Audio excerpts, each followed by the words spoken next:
اللہم من احییتہ منا فاحیہ علی الاسلام ومن توفیتہ منا فتوفہ علی الایمان آمین آمین۔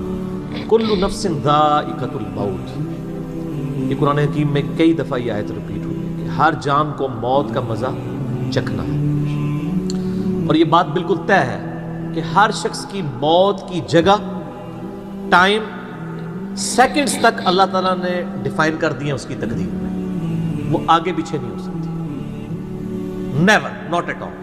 اور یہ جو بخاری مسلم میں آیا نا کہ جو شخص چاہتا ہے کہ اس کی عمر دراز کر دی جائے، اس کے رزق میں فراوانی ہو، وہ اپنے رشتہ داروں کے ساتھ حسن سلوک کرے، تو یہ بھی تقدیر میں لکھا ہوا ہوگا کہ اس کی عمر ہے 60 سال، لیکن یہ اپنے رشتہ داروں کے ساتھ حسن سلوک کرے گا، اللہ تعالیٰ اس کی عمر 70 سال کر دے گا، وہ بھی لکھا ہوگا، وہ 70 ہی ڈیفائن ہوئی ہے، وہ 60 کا 70 بننے کے بعد جو 70 ہے وہ اللہ تعالیٰ نے لکھا ہوا ہے، ٹھیک ہو گیا جی؟ تو یہ اللہ تعالیٰ کے یعنی فیصلے ہیں۔ قرآن حکیم بالکل واضح ہے، سورہ آل عمران میں آتا ہے کہ جب غزوہ احد کے موقع کے اوپر منافقین نے کہا نا کہ ہم نے اپنے بھائیوں کو منع کیا تھا کہ احد کے میدان میں نہ جاؤ ورنہ قتل ہو جاؤ گے، تو اللہ تعالیٰ نے فرمایا اگر ان کی موت کا وقت آ چکا ہوتا یہ خود کھنچے چلے جاتے اپنی مقتل گاہوں کی طرف، یہ اپنے آپ کو روک بھی نہ پاتے۔ پھر سورہ نساء میں آیا کہ تم اپنے آپ کو مضبوط قلعوں میں بھی بند کر لو نا، موت تمہیں وہاں پہ بھی آ کے جائے گی، وہ موت کو آپ ٹال نہیں سکتے، ایک لمحہ نہ آگے ہوگی نہ پیچھے۔ سورہ لقمان کے بالکل اینڈ میں آتا ہے نا کہ 5 علوم اللہ تعالیٰ کے ساتھ خاص ہیں، ان میں ایک ہے کہ کوئی جان نہیں جانتی کہ اس کو کس زمین میں موت آئے گی، ہاں اللہ تعالیٰ وحی کے ذریعے بتا دے، جیسے مسلم شریف میں حدیث ہے نبی صلی اللہ علیہ وآلہ وسلم نے غزوہ بدر سے ایک دن پہلے زمین پہ لکیریں کھینچ دی تھی بدر کے میدان میں، یہاں کل ابو جہل کی لاش ہوگی، یہاں عتبہ کی ہوگی، یہاں امیہ ابن خلف کی ہوگی۔ سر اب آپ عمر سیریز دیکھیں نا، وہاں آپ کو لاشیں پڑی ہوئی نظر بھی آئیں گی، ٹھیک ہو گیا جی؟ تو یہ آپ صلی اللہ علیہ وآلہ وسلم نے پہلے ڈیفائن کر دی تھی ساری چیزیں، تو یہ اللہ تعالیٰ نے آپ کو وحی کے ذریعے بتایا تھا، اللہ تعالیٰ بتا سکتا ہے اپنے پیغمبر کو، تو واقعی موت کا وقت مقرر ہے، وہ ٹل نہیں سکتا۔ لیکن اس پہ یہ بھی سوال ہوتا ہے کہ اگر کوئی شخص کسی کو قتل کرتا ہے تو پھر اس کا کیا قصور ہے؟ وہ اللہ تعالیٰ کا ایک قانون ہے، اس نے مرنا تو تھا، اس میں کوئی شک نہیں ہے، لیکن دنیا میں اللہ تعالیٰ نے رولز اور ریگولیشن کے ساتھ دنیا کو جوڑا ہوا ہے۔ سورۃ البقرہ میں آیا کہ قصاص میں انسانیت کی زندگی ہے، سورۃ المائدہ میں آیا جس نے ایک جان کو ناحق قتل کیا اس نے پوری انسانیت کو قتل کیا، اور جس نے ایک شخص کی جان بچائی پوری انسانیت کی جان بچائی۔ لہٰذا یہ جو کوئی کسی کو قتل کرے گا تو قرآن میں ہے قصاص کے اندر انسانیت کی زندگی ہے۔ انسانیت 2 چیزوں میں چل رہی ہے، احترام جان اور احترام مال۔ اگر یہ 2 چیزیں نکل جائیں تو معاشرہ نہیں چل سکتا۔ گوروں کا معاشرہ ہم سے بہتر کیوں ہے؟ بغیر ریلیجن کے بھی احترام جان احترام مال ہے، جسٹس ہے، انصاف ہے، عدالت آزاد ہے، جہاں پہ احترام جان بھی احترام مال بھی ہے۔ سالوں تک وہ ثبوت ڈھونڈتے رہتے ہیں، اس کے بعد بندے کو پکڑتے ہیں، یا بندے پکڑ کے غائب ہو کے مر مرا جاتے ہیں، ان کے رشتہ دار عدالتوں کے چکر کاٹتے رہتے ہیں کہ جی ہمارا بچہ اٹھایا گیا، نہ عدالتوں کو پتہ ہوتا ہے نہ اور کسی کو پتہ ہوتا ہے۔ تو یہ چیزیں تو پھر ظاہر ہے کہ ایک ریونج کریٹ کریں گی نا۔ ہم اس لیے کہتے ہیں عدالتوں کو آزاد ہونا چاہیے، عدالت سے اوپر کوئی نہیں ہونا چاہیے، عدالتیں آزاد ہوں گی باقی سارا سسٹم بہتر ہو جائے، ٹھیک ہو گیا؟ تو یہ یعنی اللہ تعالیٰ نے وقت مقرر کر دیا ہے، وہ آگے پیچھے نہیں ہوگا۔ اور آپ دیکھتے ہیں کتنے لوگ موت کے منہ سے واپس آ جاتے ہیں۔ حضرت خالد بن ولید رضی اللہ تعالیٰ 100 سے زیادہ مار کے لڑے انہوں نے، اور جب موت کا وقت قریب آیا وہ کہتے ہیں میرے جسم کا کوئی ایک حصہ بھی ایسا نہیں جہاں پہ کسی نیزے یا تلوار کا نشان موجود نہ ہو۔ یہ عمر سیریز میں انہوں نے ان کی موت کا وقت فلمایا ہے، ابو دردہ ان کے پاس بیٹھے ہوئے ہیں اور وہ کہتے ہیں دیکھ لو اگر موت میدان جنگ میں آنی ہوتی نا ابو دردہ تو میرے جسم کا ایک حصہ بھی ایسا نہیں جہاں پہ کوئی زخم نہ ہو، اور میں ایک بوڑھے اونٹ کی طرح بستر مرگ پہ مر رہا ہوں۔ میدان جنگ میں نہیں شہادت ملی، شہادت اتنی آسانی سے نہیں مل جاتی انسان کو، وہ اللہ تعالیٰ جس کے لیے ڈیفائن کرے گا۔ باقی یہ ہے کہ اللہ تعالیٰ نے ان کو ایک فضیلت دی کہ وہ اللہ کی تلوار تھے، ظاہر ہے تلوار تو ٹوٹ نہیں سکتی تھی، تو جو لوگ اللہ کے لیے زندگی گزارے وہ عام حالت میں بھی مرے اللہ تعالیٰ ان کو شہادت کا رتبہ عطا فرما دیتا ہے۔ میدان جنگ میں جانے سے موت نہیں آتی، کتنے لوگ موت کے منہ سے واپس آتے ہیں، اور سر ایئر کریش میں لوگ بچ گئے ہوئے ہیں، اور تو اور چھوڑ دیں جہاں پہ کوئی انسان امیجن نہیں کر سکتا، کئی بم پھٹتے ہیں، بندے مر جاتے ہیں، کسی عورت نے بچہ اٹھایا ہوا ہے، بچہ سیدھا سلامت مل جاتا ہے وہاں سے، یہ اللہ کے فیصلے ہیں کس کے لیے کیا زندگی رکھی ہے. وہ اسی لیے کہا جاتا ہے نا کہ مارنے والے سے جو بچانے والا جو ہے نا وہ بڑا ہے. یعنی وہ ویسے تو مارنے والا بھی اللہ ہی ہوتا ہے، لیکن وہ اس حوالے سے کہا جاتا ہے کہ دنیا میں اگر کوئی سمجھتا ہے نا کسی شخص کو مار سکتا ہے تو، اور اگر اللہ نے اس کی موت نہیں لکھی ہوئی تو نہیں ہے. موت انسان کی زندگی کی حفاظت کرتی ہے. سر میری سب سے بڑی محافظ میری موت ہے. اگر میری موت لکھی ہوئی ہے نا 2050 کے اندر، پوری دنیا مل کے بھی مجھے 2049 میں بھی نہیں مار سکتی. آج 2018 میں تو تصور بھی نہیں. اور اگر میری زندگی لکھی ہوئی ہے 2018 میں ختم ہونی، چاہے وہ ایئر کریش کے اندر ہو، چاہے وہ ہارٹ فیٹ کے ذریعے ہو، چاہے وہ گردوں کے فیلئر کے ذریعے ہو، چاہے برین ہیمریج کے ذریعے ہو، کسی بھی ذریعے سے ہو، تو کوئی اسے بڑھا نہیں سکتا. دیکھ لینا آپ پچھلے دنوں کتنا بڑا ایک واقعہ ہوا ہے. یعنی ہمارے پاکستان میں 3 ٹائمز جو پرائم منسٹر رہے ہیں نواز شریف صاحب، ان کی بیوی 1 سال سے زیادہ وینٹیلیٹر کے اوپر رہی ہے. ان کے پاس پیسے کی کوئی کمی تھی؟ علاج کرانے کا کوئی ایشو تھا؟ سب کچھ کروایا، بچا سکے؟ نہیں. غریب آدمی تو کہتا ہے پیسے ہوتے تھے شاید بچ ہی جاتا. سر جن کے پاس پیسے ہیں وہ بچا کے بتاتے ہیں. موت کا وقت لکھا ہوا ہے سر، کوئی نہیں ٹال سکتا. صرف پیغمبر کے بارے میں بخاری مسلم میں آتا ہے، عائشہ کہتی ہیں کہ نبی صلی اللہ علیہ وآلہ وسلم فرمایا تھا کہ اللہ تعالیٰ انسان جو پیغمبر ہوتا ہے نا اس کے اوپر یہ آپشن رکھتا ہے کہ وہ چاہے تو ہمیشہ کے لیے زندہ رہے، چاہے اسے موت آ جائے. پیغمبر کے علاوہ کسی اور کے لیے یہ فضیلت نہیں ہے. اور کہتی ہیں کہ بخاری مسلم دونوں میں نے وفات النبی پہ مسئلہ 163 بھی ریکارڈ کروایا، اس میں نے بتایا تھا کہ عائشہ کہتی ہیں نبی صلی اللہ علیہ وآلہ وسلم اپنے موت کے وقت بار بار اوپر سر مبارک یعنی اٹھاتے تھے اور کہتے تھے اللہم الرفیق الاعلیٰ.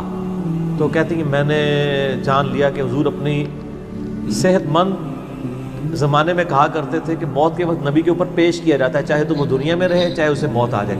تو مجھے لگتا ہے کہ نبی علیہ السلام پہ اس وقت آفر وہ پیش کی جا رہی ہے اور آپ کہہ رہے ہیں اللہ مجھے رفیق الاعلیٰ کے ساتھ ملا لے. تو میں نے کہا مجھے اب پتہ چل گیا کہ آپ صلی اللہ علیہ وسلم کو یعنی وفات ہو جائے گی آپ کی. یہ نبی کے لیے خاص ہے اور کسی کو کوئی آپشن نہیں ملتا.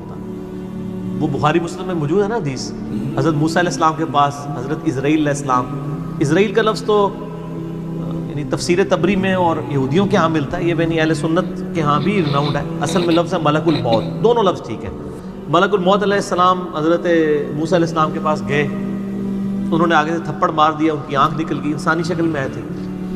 تو وہ اللہ تعالیٰ کے پاس شکایت لے کے گئے کہ تو مجھے اس شخص کے پاس بھیج رہا ہے کہ جو مرنا نہیں چاہتا. اللہ تعالیٰ نے فرمایا اس کو جا کے کہو کہ تم جو ہے وہ بیل کی پشت کے اوپر ہاتھ رکھو، تمہارے ہاتھ کے نیچے جتنے بال آ جائیں گے نا اتنے سال بھی زندگی تمہاری اور بڑھا دی جائے، سینکڑوں سال. تو حضرت موسیٰ نے کہا اس کے بعد ان کا اس کے بعد موت، کل نفس ذائقۃ الموت، موت تو سب کو آنی ہے، ایک ہی ہے جسے موت نہیں آنی. یا حی یا قیوم برحمتک استغیث، اے خود سے زندہ اور ہر چیز کو تھامنے والے،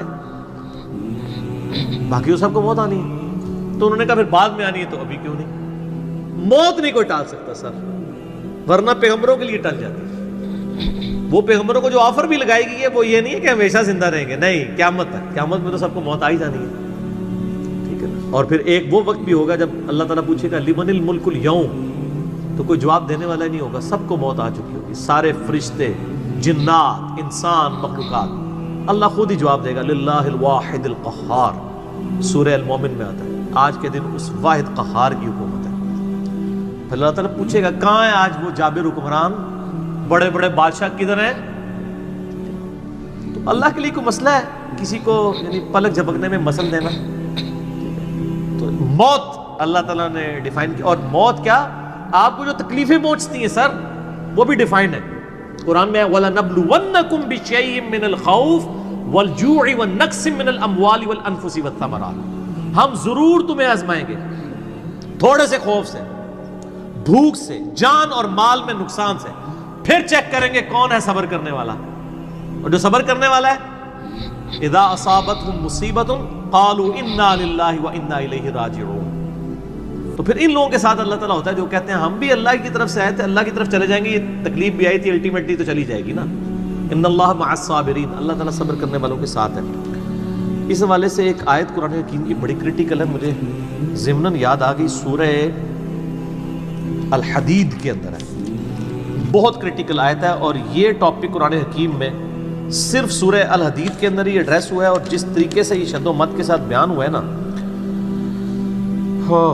آیت نمبر 22-23، اعوذ باللہ من الشیطان الرجیم، ما اصاب من مصیبت فی الارض، کوئی مصیبت بھی زمین میں نہیں آتی، ولا فی انفسکم، اور نہ تمہاری جانوں میں، یعنی زمین پہ جتنے زلزلے آتے ہیں، طوفان آتے ہیں، سونامی آتے ہیں، قحط پڑتا ہے، یہ جتنے بھی عذاب آتے ہیں یا تکلیف آتی ہیں، اور نہ تمہاری جان میں، یعنی کسی کو کینسر ہوتا ہے، کسی کے گردے فیل ہوتے ہیں، کسی کی آنکھ ضائع جاتی ہے، کسی کے اوپر فالج کا اٹیک ہو جاتا ہے، کسی کو ہارٹ اٹیک ہوتا ہے، اللہ تعالیٰ فرماتا ہے یہ ساری تکلیف چاہے زمین پہ ہیں یا تمہاری جانوں پہ، الا فی کتاب من قبل ان نبرأها، وہ تو پہلے ہی ہم نے لوح محفوظ پہ لکھی ہوئی ہے، اس سے پہلے کہ ہم ان کو بھیجے،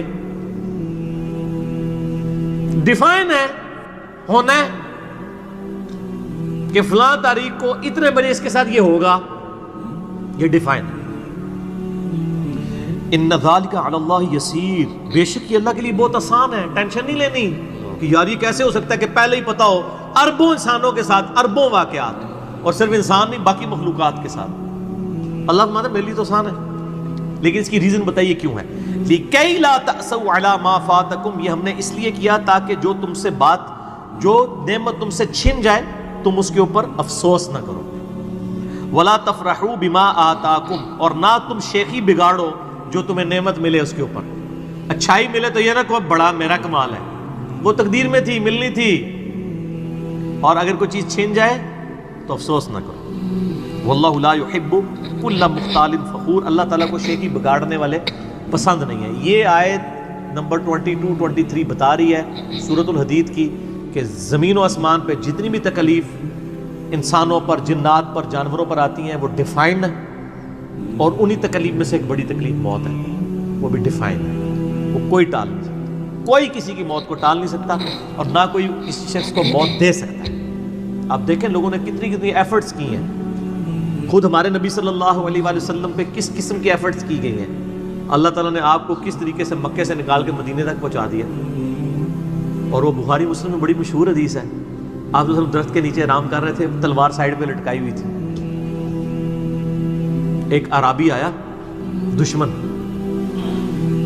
اس نے موقع غنیمت جانا کہ آپ سوئے ہوئے ہیں، اس نے تلوار اٹھائی اور نبی صلی اللہ علیہ وسلم کے یہاں پہ رکھ دی اور کہا محمد آج تجھے میرے ہاتھوں سے کون بچائے گا؟ تو نبی صلی اللہ علیہ وسلم نے کوئی کانفیڈنس لوز نہیں کیا، ان کو پتا تھا هو الذی ارسل رسولہ بالہدی ودین الحق لیظہرہ علی الدین کلہ، اللہ نے اپنے نبی کے پیچھے اللہ ہے، ان کا اللہ بچائے گا، اللہ جب سنا اس کے ہاتھ کانپنے شروع ہو گئے، اس کے ہاتھ سے تلوار ہی گر گئی، نبی علیہ السلام نے وہ تلوار اٹھائی اور کہا اب تجھے میرے ہاتھوں سے کون بچائے گا؟ یہ بخاری مسلم دونوں میں یہ واقعہ، اس نے کہا آپ تو معاف فرمانے والے ہیں، درگزر فرمانے والے ہیں، تو یعنی آپ کے وہ حسن اخلاق سے پھر متاثر ہوا، مسلمان ہو گیا۔ مسئلہ یہ ہے کہ یہ کانفیڈنس آپ کو ہونا چاہیے۔ بخاری مسلم میں حدیث ہے کہ غزوہ حنین کے موقع پر کچھ صحابہ کی زبان سے نکل گیا کہ بدر میں تو 313 تھے، غالب آ گئے تھے، آج تو ہم 12,000 ہیں، کافر تو بڑے تھوڑے ہیں، اور یہ ذکر سورۃ الانفال میں آیا غزوہ حنین کا، یہ فتح مکہ کے بعد بھی ہوئی تھی یہ جنگ، مشرکین عرب سے آخری جنگ قبیلہ حوازن کے خلاف۔ اللہ کا ماتا جب تم نے یہ جملہ بولا نا پھر تمہیں بھاگنے کی جگہ نہیں ملتی تھی، حوازن کے لوگوں نے جب تیر چلائے تو 12,000 میں سے صرف 80 بندے نبی علیہ السلام کے ساتھ رہ گئے، باقی سب بھاگ گئے۔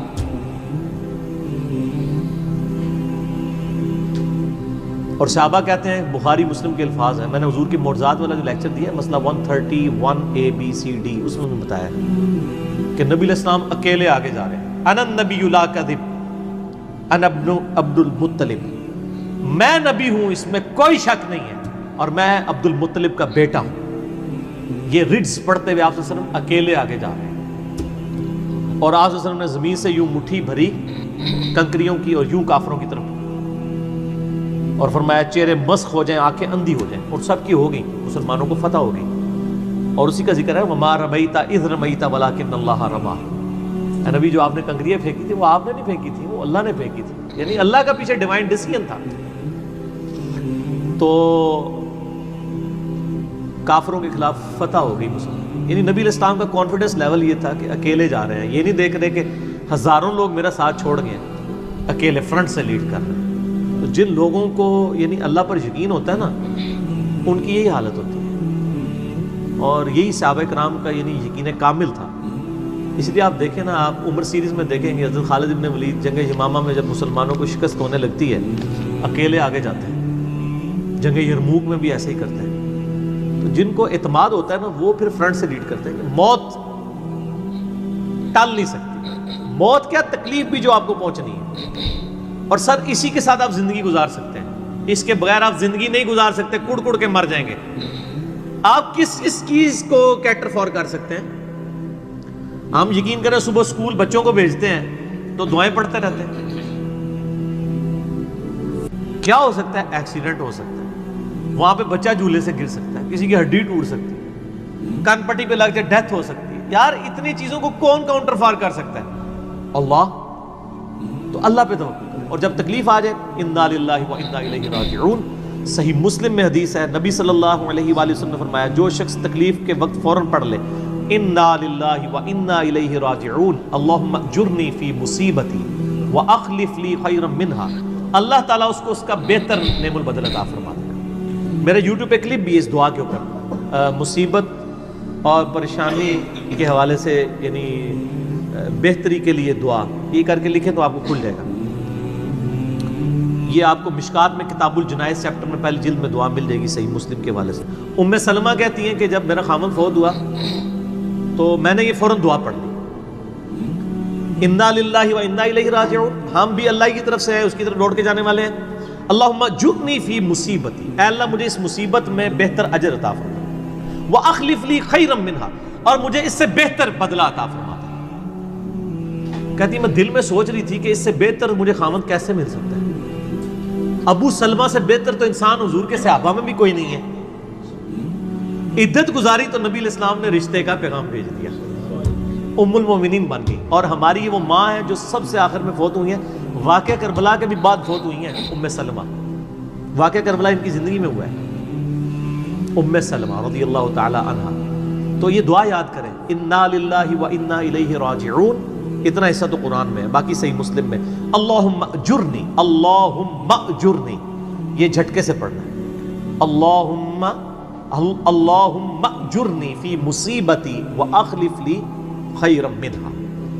تو باقی ہم تو دعائیں کر سکتے ہیں، باقی صبح شام کے اذکار ہیں، اللہ کی طرف رجوع لائیں، وہ اتنی چیزوں کی حفاظت کرنے والا ہے. باقی سب سے بڑی تو حفاظت یہ ہے جو سورہ غافر میں، سورہ المومن میں آیا کہ اصل میں کامیاب وہ ہوا جو دوزخ کی آگ سے بچا لیا گیا. سر دنیا میں آپ کو کوئی کتنا عذاب دے لے گا، الٹیمیٹلی تو موت آ کے آپ کو آزاد کر دے گی. جب فرعون کے دربار میں وہ جو جادوگروں نے کلمہ پڑھ لیا تھا تو اس نے کہا تم نے میری اجازت کے بغیر پڑھ لیا، میں تمہیں تمہارے مخالف سمت کے ہاتھ پاؤں کٹوا کے تمہیں سولی پہ چڑھا دوں گا. تو انہوں نے کیا کہا تھا؟ انہوں نے کہا تو جو کچھ دے گا دنیا کی زندگی میں عذاب دے سکتا ہے نا، کوئی شخص کسی کے مرنے کے بعد تو اسے عذاب نہیں دے سکتا نا. وہ لاش تو وہ لاش ہی پڑی ہے نا، اصل چیز تو روح تھی نا. تو تیرا اختیار تو دنیا کی زندگی تک ہے. تو یہ کانفیڈنس لیول ہونا چاہیے کہ کوئی کسی شخص کو کتنی تکلیف دے لے گا، موت تو پھر بہرحال تکلیف سے آزادی کا ذریعہ بن جائے گی. اگر پھر اللہ کی مرضی کی زندگی گزاری ہے تو آزادی کا ذریعہ ہے، ورنہ اب تو کہتے ہیں کہ مر جائیں گے، مر کے بھی نہ چین پائے تو کدھر جائیں گے. تو سر یہ لوگ تو کہہ دیتے ہیں نا مر گئی تو جان چھٹی، نہ، مرنے تو بعد جان پھڑی گئی، چھٹی اس کی جس نے دنیا اللہ کی مرضی کی گزاری. جس نے دنیا اپنی مرضی کی گزاری تو اس کی جان تو پھر مرنے کے بعد اور پھنس گئی. ٹھیک ہو گیا جی. تو موت کا وقت مقرر ہے، کوئی نہیں ٹال سکتا.